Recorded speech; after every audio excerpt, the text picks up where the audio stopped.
Welcome my dear rockets. कैसे हैं आप सभी। आज हम देखने वाले हैं कॉलिंग सहस्त्र। मूवी की शुरुआत में हमें दो आदमियों को दिखाया जाता है जो किसी लूसीफर नाम की जगह पर जा रहे हैं। उनमें से एक कहता है कि अरे कहीं वहां पर हम पकड़े ना जाए, ये करना कहीं गलत तो नहीं होगा। दूसरा वाला आदमी कहता है कि तुम्हें वहां बहुत मजा आएगा और तेरे अंदर की सारी फ्रस्ट्रेशन बाहर निकल जाएगी आराम से। फिर क्या था, ये लोग पहुंचते हैं एक अजीब सी जगह पर जिसे रेड रूम कहा जाता है, जहां पर लोग पैसे देकर लड़कियों को टॉर्चर करते हैं। और ये सब कुछ हो रहा था एक ऐप के जरिए, यानी कि यहाँ पर लड़कियों को किडनैप करके लाया जाता है, फिर उनकी बोली लगाई जाती है और जो बोली लगाता है वो इनको बुरी तरह टॉर्चर करता है अपने हाथों से। और ये सारा काम इंटरनेट की काली दुनिया यानी कि डार्क वेब से होता है। और इन लड़कियों को तड़पते हुए देखकर उस ऐप में लोग देखकर एंजॉय करते हैं। फिलहाल यहाँ से सीन कट होता है और हमें इस कहानी के हीरो अजय को दिखाया जाता है, जिसे सारा नाम की लड़की की एक चिट्ठी मिलती है। उसमें लिखा होता है, अजय मेरा नाम सारा है, तुमने याद है उस दिन मेरी मदद की थी। उसके बाद मैंने तुमसे मिलने की काफी कोशिश की पर तुम जा चुके थे,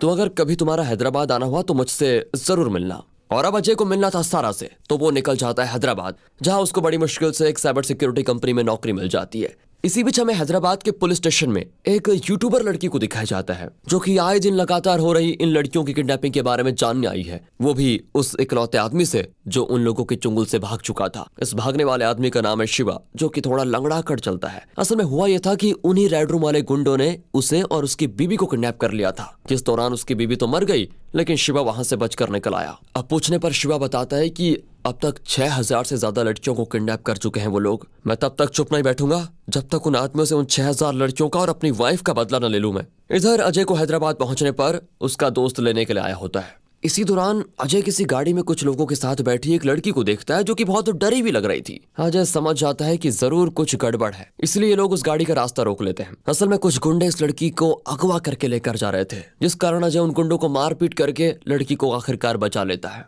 अगले दिन अजय अपने दोस्त सत्या के साथ काम पर जाता है अपनी कंपनी में। यहाँ अजय को फिर उसकी टीम से मिलवाया जाता है। साथ ही अजय बताता है कि मैंने एक ऐसा ऐप बनाया है जो लड़कियों को सुरक्षित रखेगा। अगर किसी लड़की का किडनैप होता है या उसे खतरा महसूस होता है तो बस उसे कुछ नहीं करना है, इस ऐप को ऑन कर दे, जिसके इतना करते ही ये ऐप उसके आसपास के लोगों के phone, IMEI number control room भेज देगी। इससे उस लड़की की लोकेशन और उसे किडनैप करने वालों का पता लग जाएगा। दरअसल अजय की बहन को हाल ही में किसी ने बहुत ही बेरहमी से मार डाला था, इसलिए वो नहीं चाहता कि किसी भी लड़की के साथ इस तरह का कोई गलत काम हो। अब इसके बाद अजय एक नया सिम लेने के लिए दुकान में जाता है, जहां उसे रिसेप्शनिस्ट गलती से एक पुरानी सिम को नया सिम समझकर दे देती है। अजय भी घर लेकर उसको आ जाता है। अब वहां पहुंचने के बाद उसको एक फोन आता है जो कह रहा था कि फोन सहस्रा को दो। आखिर वो है कहाँ। अजय कहता है कि अरे किससे बात करनी है, मैंने तो ये नंबर आज ही लिया है, ये सहस्रा का नंबर नहीं, ये मेरा है। अब जवाब में दूसरी तरफ से जो बोल रहा था वो बड़ा गुस्सा होने लग जाता है, तो अजय फोन काट देता है कि होगा कोई पागल या कोई रॉन्ग नंबर। लेकिन इस तरह उसे और भी फोन्स और मैसेजेस आते हैं जिसमें लिखा हुआ होता है कि तुमने ये नंबर आखिर लिया क्यों। अब अजय जब चेक करता है तो उसे मैसेज उसके ही नंबर से आया होता है।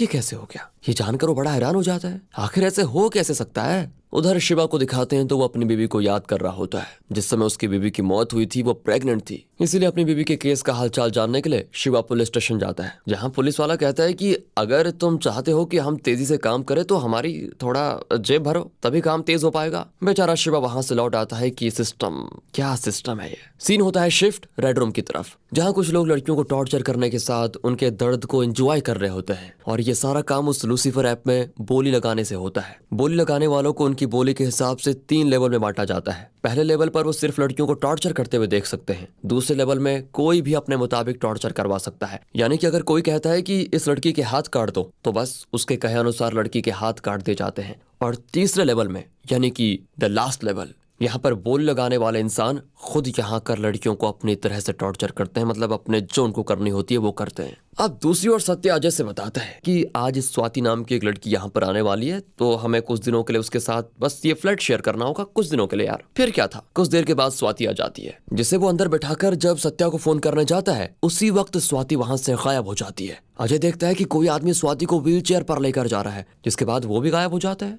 दोबारा फिर से बैल बजती है और इस बार भी स्वाति आई होती है। दोबारा से अजय के साथ वही सब होता है, मतलब वो पूरी तरह से कंफ्यूज हो गया था। तीसरी बार सच में स्वाति आ जाती है, जिससे अजय चौंक कर पक्का करता है कि ये मेरा वहम तो नहीं है कहीं। स्वाति असल में एक डिजाइनर थी और वो कहती है कि मैं जल्दी PG में शिफ्ट हो जाऊंगी, बस कुछ दिनों के लिए यहाँ पर रहना है। फिलहाल अभी अजय के साथ जो ये 2-3 बार स्वाति का आना जाना हुआ, ये सोचता है ये मेरा वहम था, हमें भी नहीं पता दोस्तों क्या है। फिलहाल अजय का मेन मकसद तो यहाँ सारा सा मिलना है, तो वो उसके एड्रेस पर जाता है, जहाँ उसे पता चलता है कि वहाँ तो कोई सारा नाम की लड़की रहती नहीं।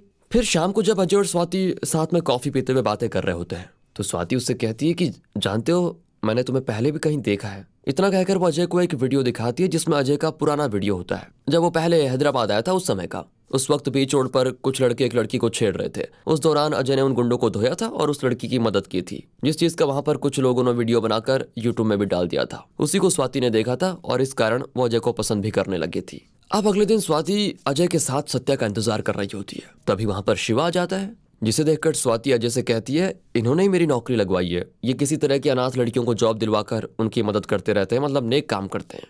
शिवा अजय से मिलने के बाद कहता है कि देखो, मुझे अभी बहुत जरूरी काम है तो मैं अभी तो जा रहा हूँ, लेकिन तुम कभी भी घर आ सकते हो, आराम से बैठकर फिर बात करेंगे।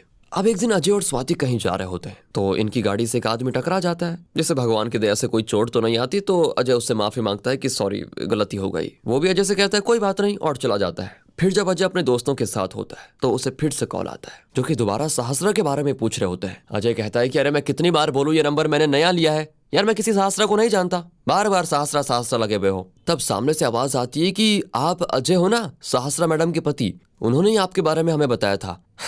ये सुनने के बाद तो अजय समझ ही नहीं पाता आखिर ये हुआ कब, मैं कैसे पति बन गया। अब उसे पता चलता है कि ये फोन सारा के डॉक्टर ने किया था। वहां पहुंचकर फिर वो सारा के फॉर्म से उसके एड्रेस को निकाल लेता है, लेकिन इससे पहले रास्ते में अजय को अपनी मेड मिलती है जो काफी उदास थी और थोड़ा डरी भी। वो अजय को बताती है कि जो फोन और मैसेजेस आपको आते हैं वो असल में सहस्रा नाम की एक लड़की की आत्मा कर रही है। वो बेचारी मर चुकी है और आपसे कुछ करवाना चाहती है। इस दौरान अजय के फोन पर एक मैसेज आता है जिसमें कोई एड्रेस है। फिर वो जल्दी से उस जगह पर पहुंचता है और यहाँ पर वही आदमी मौजूद है जो कि अजय की गाड़ी से टकराया था। अजय देखता है कि उसने स्वाति को किडनैप किया हुआ है, तो यहाँ स्वाति को बचाने के लिए उस आदमी को अजय मार डालता है और ये चीज वहाँ छुपी एक लड़की वीडियो बना देती है। और फिर क्या था, अगले पल वहाँ पर पुलिस आकर अजय को अरेस्ट कर लेती है। अब अजय ऑफिसर से बताता है कि सर देखिए, मैं अपने फोन के मैसेजेस की वजह से यहाँ पहुंचा हूँ। तो फिर उस मैसेजेस वाले नंबर पर पुलिस वाला फोन करता है, तो ये नंबर अजय का ही होता है, उसी का फोन बजने लगता है। अब इससे पुलिस को भी विश्वास हो जाता है कि अजय सच बोल रहा है। अजय कहता है कि सर देखिए, हमें पता लगाना होगा पहले सहस्रा कौन है। पुलिस वाले भी कहते हैं ठीक है, और फिर अजय को छोड़ दिया जाता है। अब जो लड़की वहां पर मौजूद थी जिसने अजय की वीडियो बनाई थी, वो असल में लूसीफर रेड रूम के लिए ही काम करती है, जो इस बारे में अपने बॉस को बताती है और कहती है इस अजय ने हमारे आदमी की जान ली, इसे सबक सिखाना ही होगा।